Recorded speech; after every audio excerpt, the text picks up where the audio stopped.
Publishing Persuasion. I am Angela Montoya, author of Sinner's Isle, coming out in fall 2023. And I am here with the dinosaur Can you see them? queen.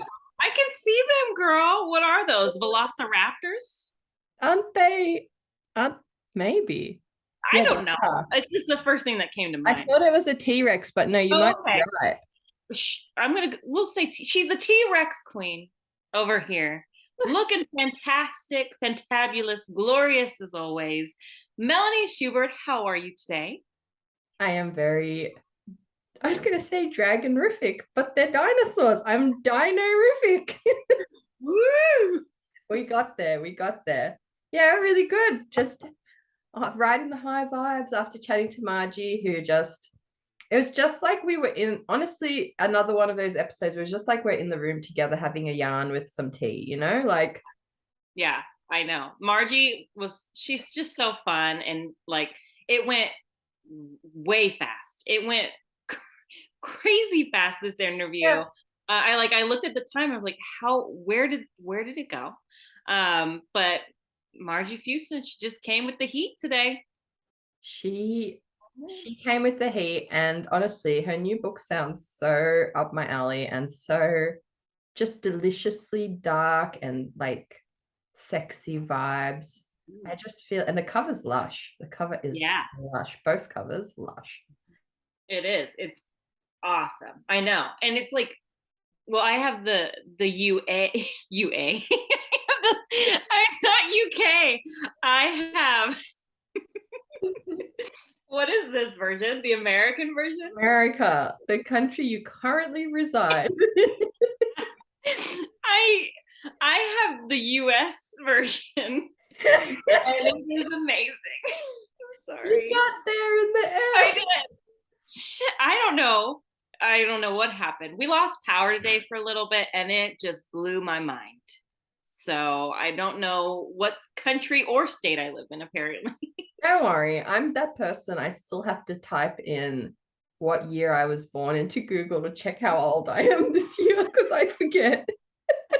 Just to be sure. I forget all the time. You know, I mean, after a certain year, like, does it matter?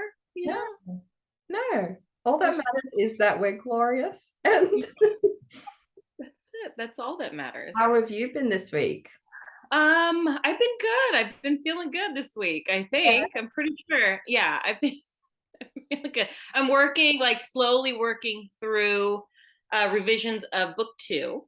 So I'm to like page 40, but I just had like kind of a breakthrough, so I need to go back and like tweak some things. But yeah, I'm feeling like pretty excited about it. And then we're also like working on cover stuff for Sinner's Isle, so we've been like talking about that, and it's just perfect, and I'm really excited.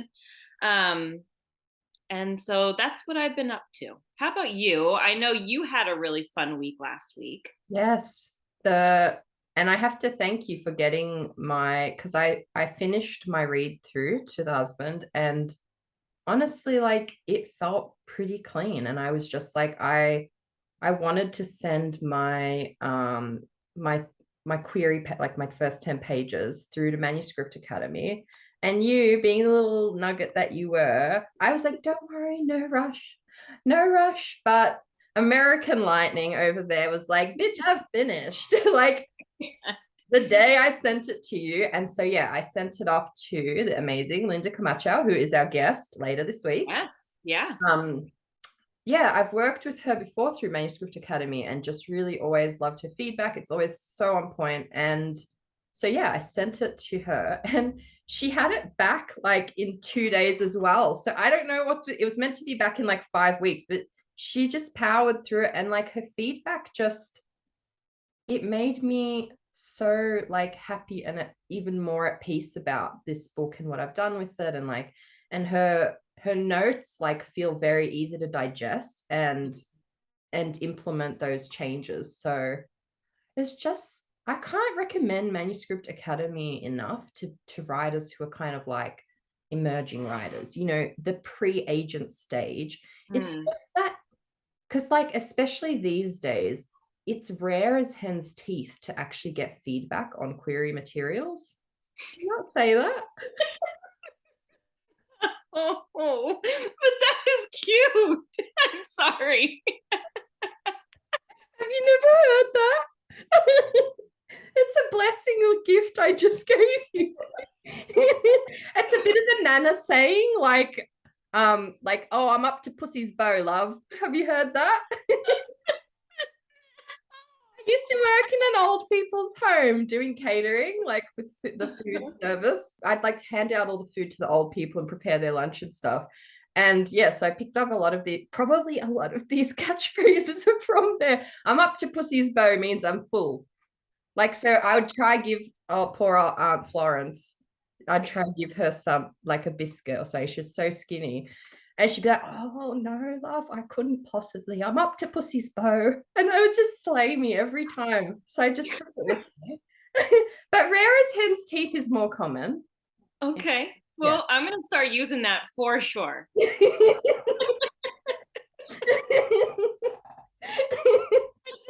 It just gave me a visual of like a chicken with just like a full set of teeth or something.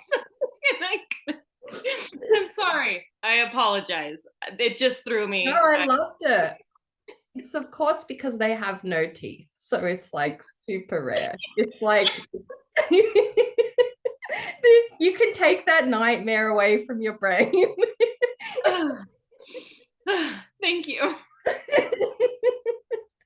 You're gonna dream about a chicken with a full teeth and like Yes, I'm 100% like gonna get my chicken dentures. No, but back to I digress. Yeah. It is rare as hen's teeth to get like a lot of feedback from an agent when you're querying. Yeah. So just that touchstone of like actually being able to get the level of feedback you want to improve and beyond that to make sure your materials are where they're at. For me, that's just been priceless along the journey to just like, well, then I know I've done everything I can for this book. And then you can feel like comfortable to move on to something else or like tweak this that way. And just like, I think I'll always use them as a touchstone, definitely until I get an agent. Like, it's just so, it's such a relief, you know, it takes the guesswork out of this stuff. So any writers in the query trenches or, you know, still in the early stages, Manuscript Academy is where you want to go.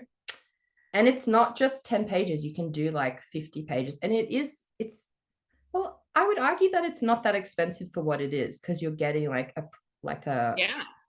professional top tier agent looking at your stuff. So I think it's worth it to save up and do it. And you can do smaller stuff, like they break it up as like, you can just do your query letter, you can just do 10 pages like I just did. But so yeah, I'm excited about that. So I'm going to tweak that chapter and then send it your way for a read. And Yes. Yay. Just from what I read and just how voicey your writing is in general, I just can't wait. I know it's going to be just such a fun, emotional, heartbreaking, and like warming book.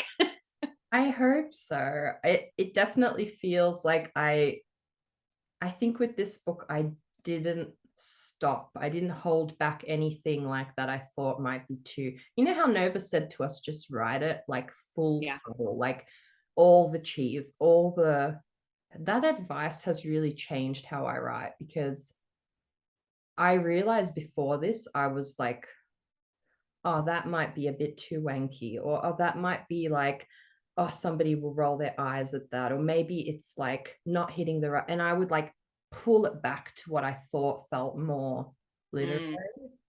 Yeah. Whereas this time I was like, fuck literary. I don't write literary anyway. I write like magical, cheesy rom-coms. So I'm gonna just dive into that cheese. And I did. And so in that way, it's been very freeing working on this one. And there's a lot of my heart and soul in it in that way. So I feel very proud of and happy about it. Good, you should. I mean, this is what, like your second book you've written in however long. How long what has it been, a year? How Yeah. long has this been going on? Like that's a shitload. That's that's a lot. And good, like beautiful stories. So I'm just excited. Oh, Oh, actually, no, you've written something else too yeah, recently. I A did. cute little And I started, yeah, I did my little picture book, which I sent off yeah. to, it's still under consideration. So we'll see. I sent that off just to a local publisher, just because I want to have a few different things in the cooker. And randomly today, I started writing a middle grade that I'm Yes. very excited about. So that was a bit unexpected. But I think, since the last couple of weeks when we've been talking about this, and I was just like, yeah, I think I want to write across all the categories. Like, yeah, I don't know, just we'll see. We'll see. I'll watch this space. I'm excited. You're such a little pro lining people up right before their books drop. I really try. We should read her bio though. Fuck yeah, the bio. Okay, you read it because I've been having a rant about all these things. Okay. Yeah, we're so lucky to have Margie Fuston on the show. Let me just read her bio really fast. Margie Fuston grew up in the woods of California, where she made up fantasy worlds that always involved unicorns. In college, she earned undergraduate degrees in business and literature and a master's in creative writing. Now she's back in the woods and spends all her time wrangling a herd of cats and helping her nephews hunt ghosts, pond monsters, and mermaids. She's the author of Vampires, Hearts, and Other Dead Things, out now, and Cruel Illusions, which is coming out very soon. Maybe even it will be out by the time this episode airs. So get your books now. Let's welcome Margie friggin' Fuston, the queen of vampires and magic. Yes. The queen of vampires, hearts, and other dead things. Oh, Can I get a round of applause? Do you want more?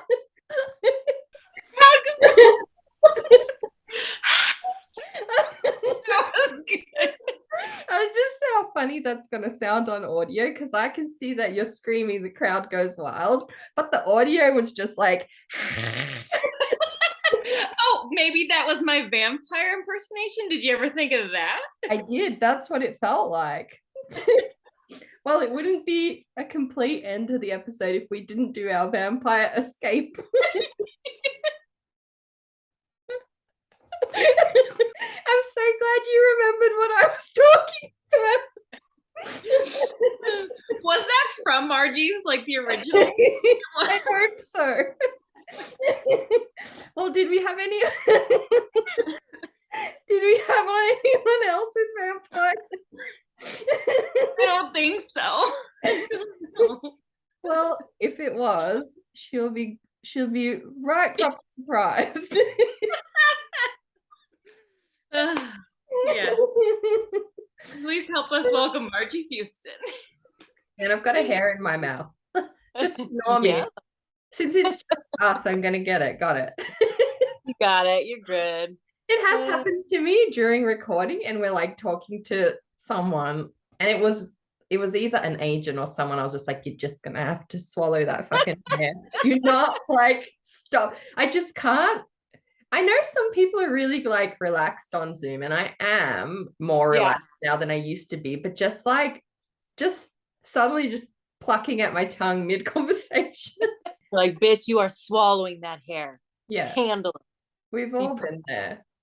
Or it's like nowadays, if you need to cough in public, I'm like, I will suffocate. Oh. It just like kind of, I don't know, you can kind of hold it in usually, but it's not comfortable, but. No, you don't want to cough in public. No, it's just, I don't know if it's ever going to be acceptable again. Oh, hi, Margie! We did it! We made it! We did it, Margie! Oh my gosh, the light on me is so bright. I mean, I'm giving you mad vampire vibes, if I'm honest. No, I'm like, my skin looks like I've never seen the sun a day in my life. It kind of looks off the brand. Yeah, it is on brand, so it's fine. That's hilarious. I have to love Margie. Melanie, I'm sure I told you this, but I went to Margie Fuston's house. You did tell me. It's on my list of extra secret questions that I wanted to bring up. Okay. Well, I'm sorry. I just had to bring it up because I see her amazing wall color behind her. Margie Fuston is a interior decorator on the low. Her house is the coolest. Thank you. It's glorious. I was honestly immediately the artwork in the back and the little gold book stand. Is it like a little floating shelf? There's a little shelf, and Oh, I have like a God. portrait gallery style wall with some antique gold frames and stuff, and Gothic art prints. It feels right. Yeah, I like my house to vibe with my books. Yes. Oh, they would always get you in the mindset for what you're writing. Was it weird meeting each other after like so long? Margie? Yeah. Well, what? It was kind of like felt like we've already met and hung out a bunch of times, actually. Yeah, absolutely. But even though we had just like met in person, it was like, yeah, we've been friends for 10 years. It's so cool. Yeah. I'm so happy to have you back on the show again. I'm excited to be back. Yeah. Yes, I know. We're going to talk all about this amazing book, Cruel Illusions, which the cover is freaking fire. And I know this is really weird, but like the way, because I have the arc, but the way like the paper just flops open is just like, it gives me life. It just like the way this, I know that's really random, but it's because there's so many pages. Like it's a chonker book. It's yeah, you could probably probably murder someone with this book. Yeah, which is fitting given like what happens in the book, you know. This book is a lot more violent than my first book. For sure. Yeah. I have to agree on that one. But let's talk a little bit about your first book, because we had you on way back in the day before Vampires, Hearts, and Other Dead Things came out, which is your debut novel.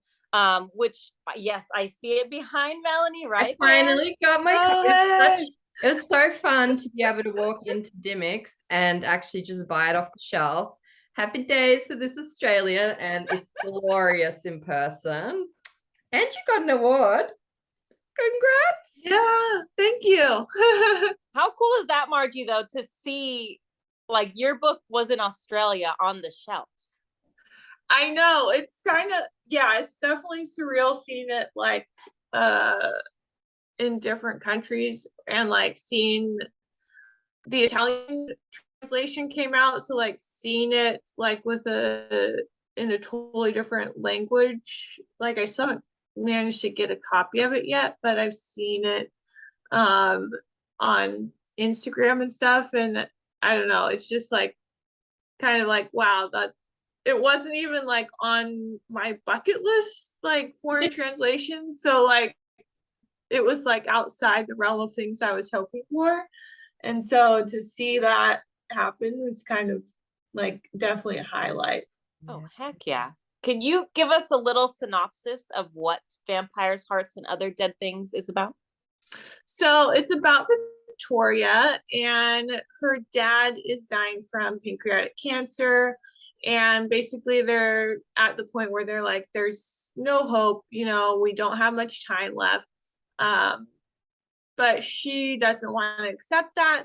And this is a world where vampires sort of revealed themselves like 10 years previously and then went back into hiding. And so some people kind of believe vampires exist, and some people believe that was all a hoax.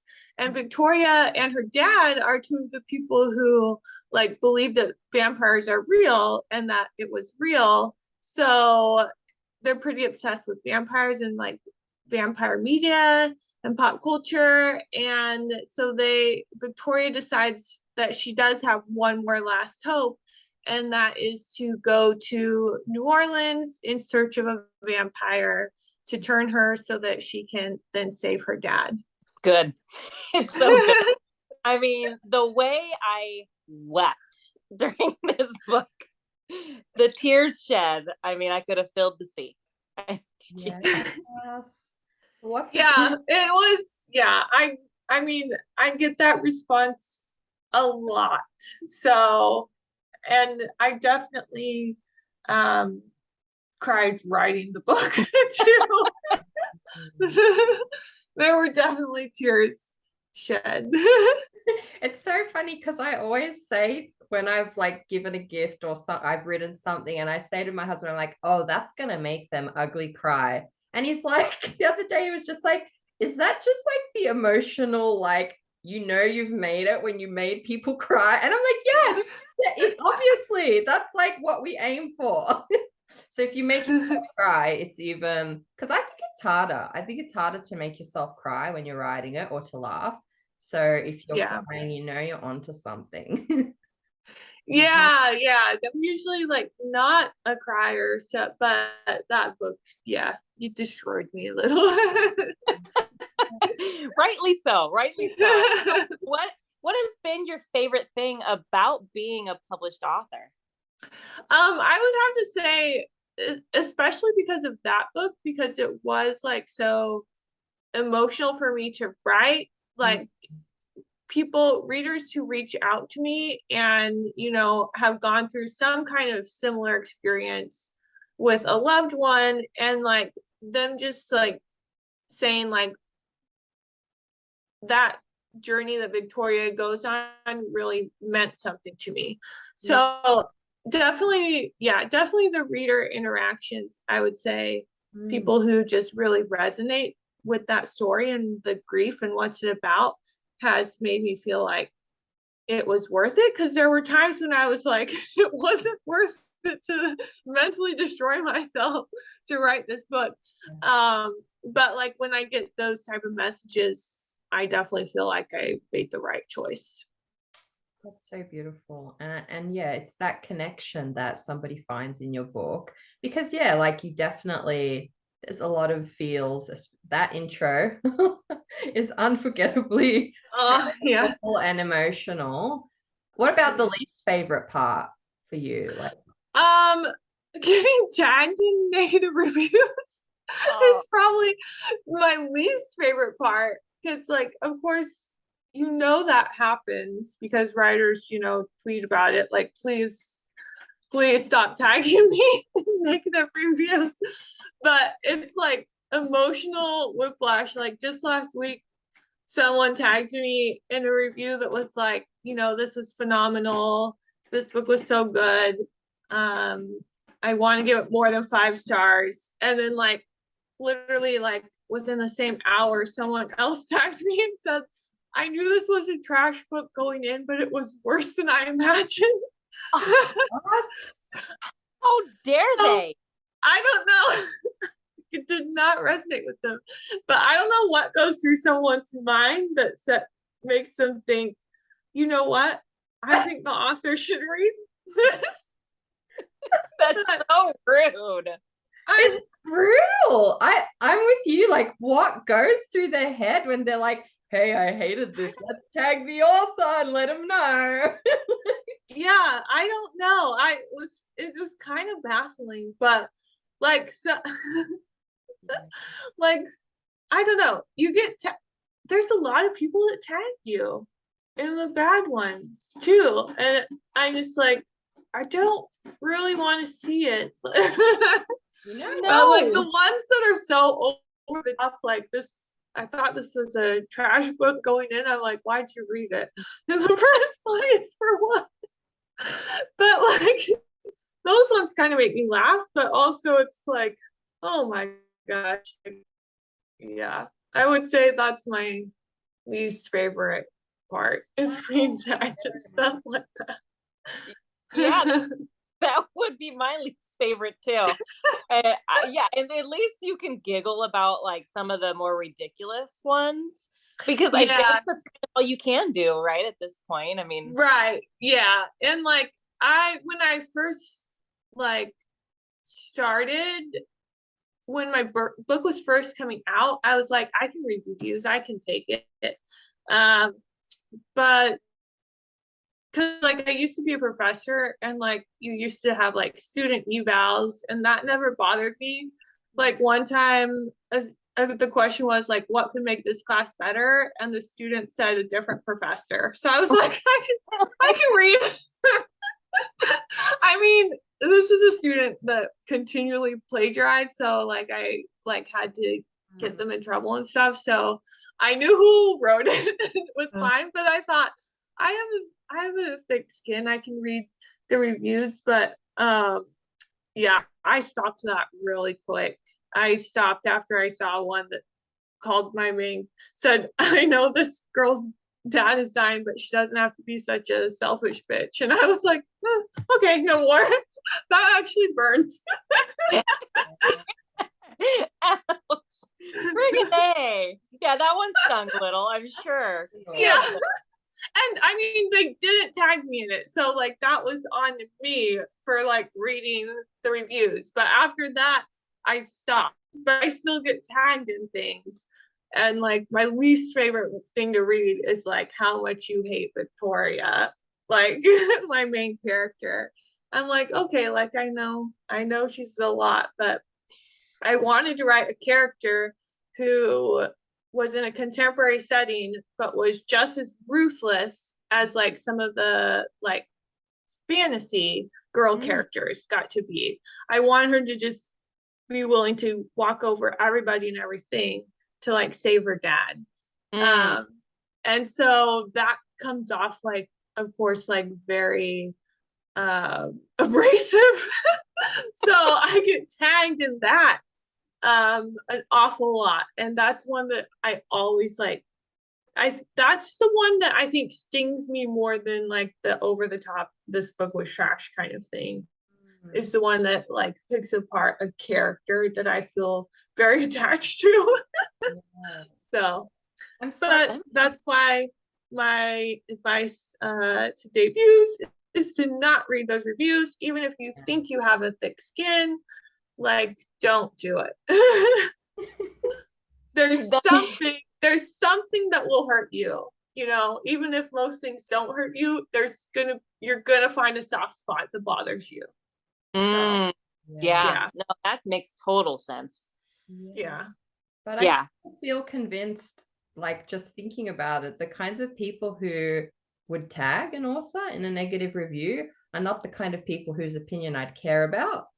Do you know what I mean? Like nobody that I actually value, like would ever think to do something like that, because they have the self-awareness to know that it's like firstly inappropriate and secondly cruel, you know. Like so maybe we can just put them all like on the Karen pile, you know.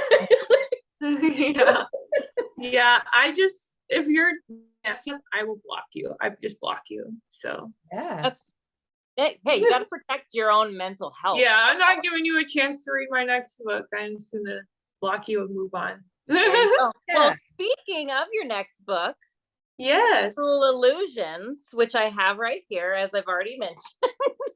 I have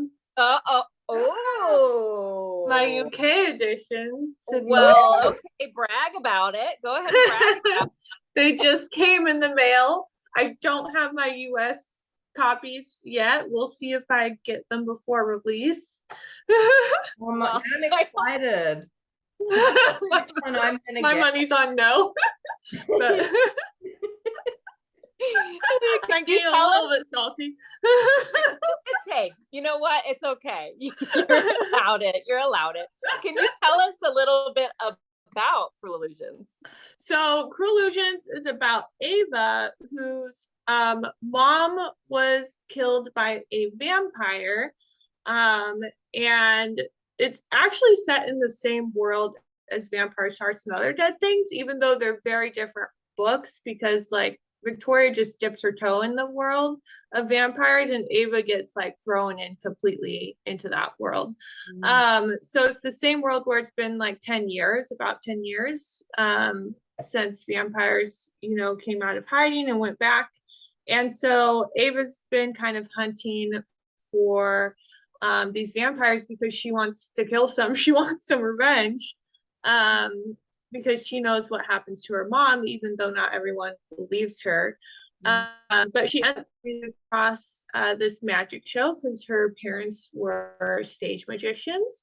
And so she's really interested in magic, and she takes up with this troupe of magicians and finds out that they have real power that they cultivate by performing, and they actually moonlight as vampire hunters. So she sets out with them, and she wants them to kind of teach her their ways, but they only accept, they're like a secret society, so they only accept like one new member a year. And so she has to enter a competition and prove that she has what it takes to become a vampire slayer. So Wow.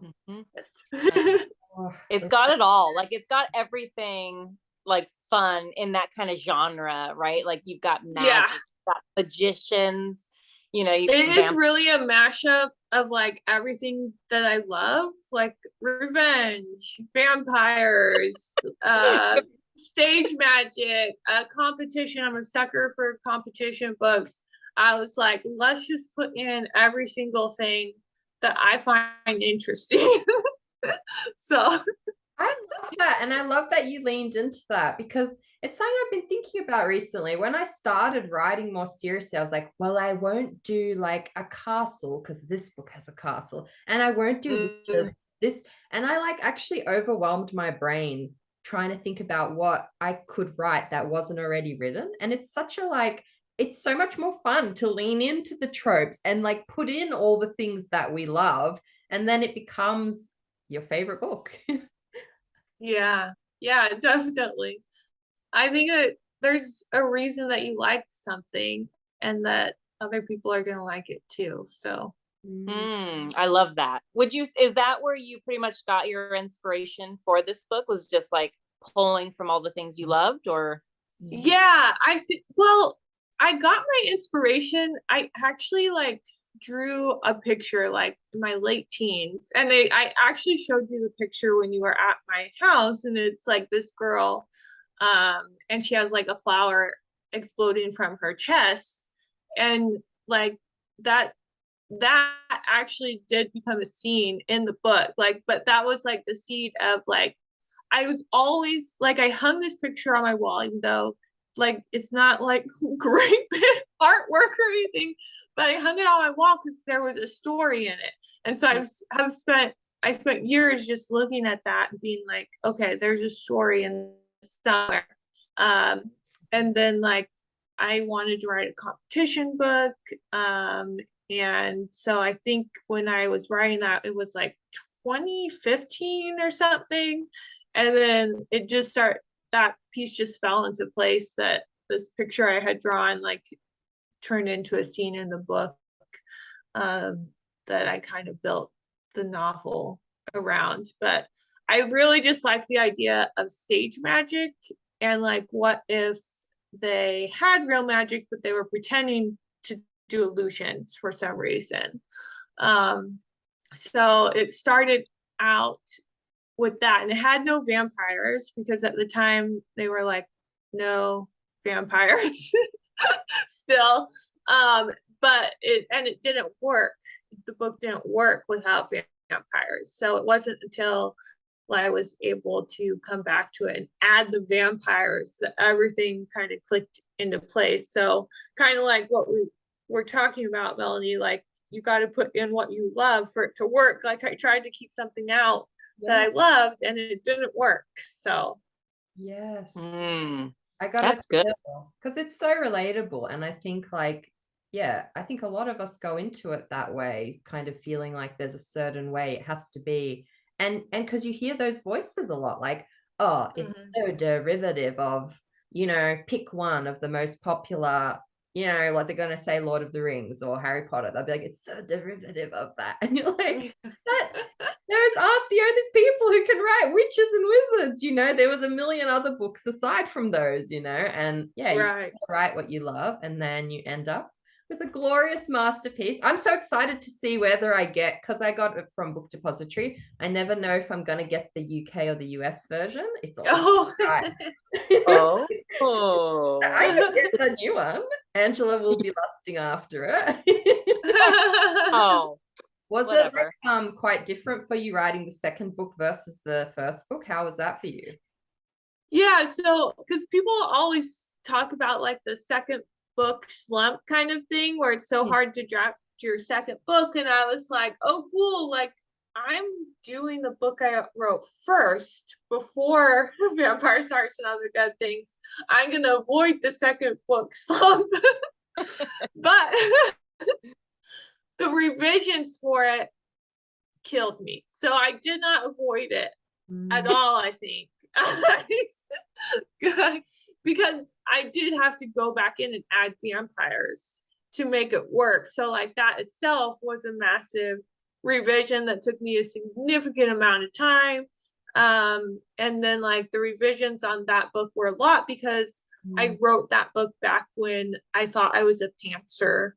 And I realized that plotting is the way to go for me. So it just had a lot more work than what revision wise and like what I had to do for Vampire Hearts and Other Dead Things, or like I'm doing revisions for my third book, The Revenant Games, right now. And again, like the revisions are nothing like what I had to do for Cruel Illusions, because like that book was, it was like kind of it was the first book I ever finished. It was the first book I queried. So going into it, I had like a lot more work to do to make it what it is now. Yeah, that makes sense though. It's like thinking back of the, original books that you've written and then how much you grow. You're reworking that first book. And so you're learning all the stuff that, it took you to understand how to get the book where it needs to be. And so it makes complete sense that it would be kind of a challenge. And it's a behemoth of a book.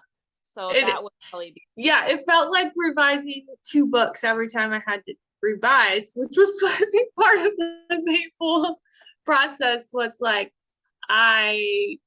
it was long at the start, and then it was long at the beginning, and originally I had wanted to do 2 books, and my publisher was like, no, you can't do 2 books. So I had to go into an already long book and write the ending, and write an ending that was satisfying and close things out. Where before I had a cliffhanger and it ended much sooner than obviously where it ends now, because it actually has an ending as a standalone.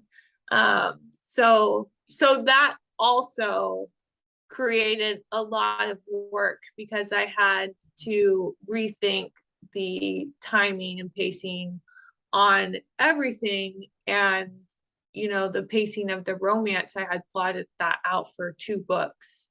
And I had to put it into 1 book. So that was, I think, one of the biggest challenges too, was taking an idea that you saw as more than 1 book and fitting that into, fitting is a generous term though, since it's almost, is it 500 pages? I don't know. I think it's close to 500 pages, if not 5. Yeah. Oh, it's 503 pages. So epic. That is epic. Get your money's worth. 2 books for the price of 1. The highlights reel. Yeah, it's true. I got paid for 1 book, but I had to write 2.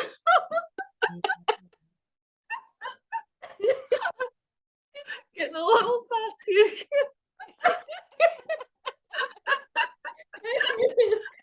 Oh, I'm sure it must have been like, I can barely keep track of 1 book, like, so that length of, and my books are always short, I think that's why. So keeping track of that long of a book, I bowed Yeah, down. I mean, luckily my editor is fabulous and she's so good at like spotting, you know, the things that aren't like consistent or tracking, and like, you know, thank goodness for copy editors who catch that stuff too, because it's just like, yeah, it's a lot, you know, and this book has like a lot of world building where Vampires, Hearts, and Other Dead Things didn't have that much because Victoria's on the outskirts of that paranormal world. But this one was a ton of world building because it was very much in that world, interacting with magicians and vampires and such. That's so fun. Is there anything you want your readers to know about Cruel Illusions? That it's cool. It's a good book. Yes.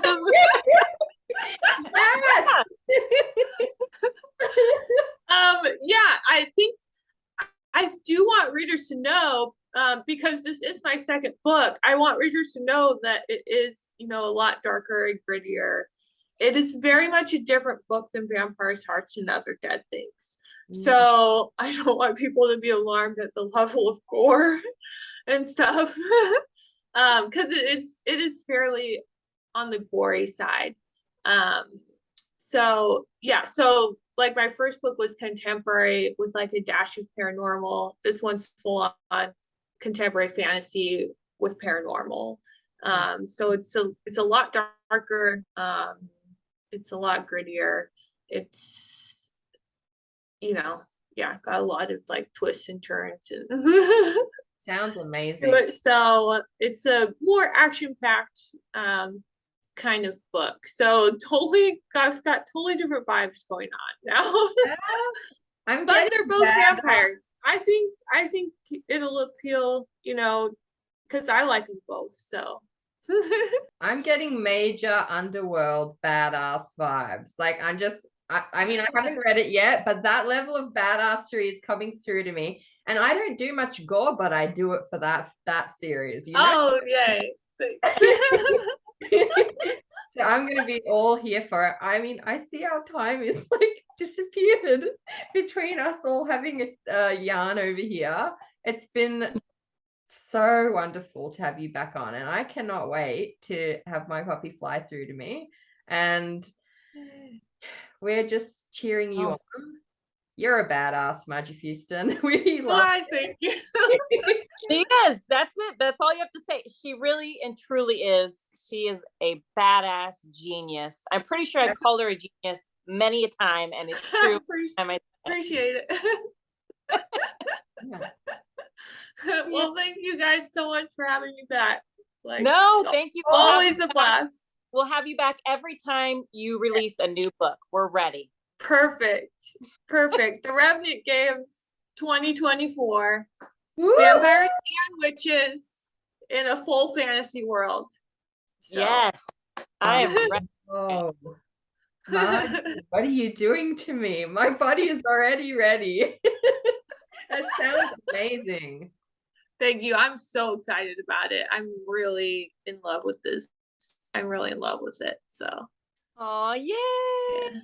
Well, we already know we're going to be in love with it too. So yes, congratulations on everything, Margie. We're so excited and happy for you. Thank you. it's gonna cut us off any second. So everybody have a beautiful, wonderful day. All right. Bye. Thanks, Margie. Bye. Thanks, Margie.